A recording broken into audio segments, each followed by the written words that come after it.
Kwa maandiko ya kibiblia, baba na mama ni mwili mmoja.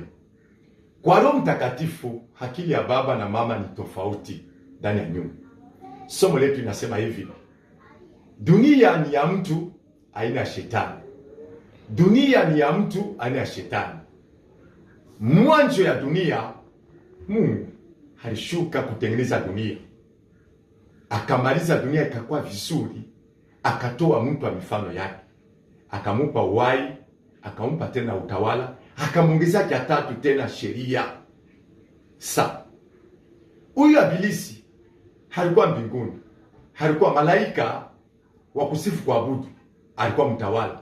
Akajinua, Mungu akamshusha, akakuwa nyoka, akakuwa mtu mdanganyifu, akageuza dunia inakuwa na mifano mbaya na akakuwa juu ya dunia mtawala.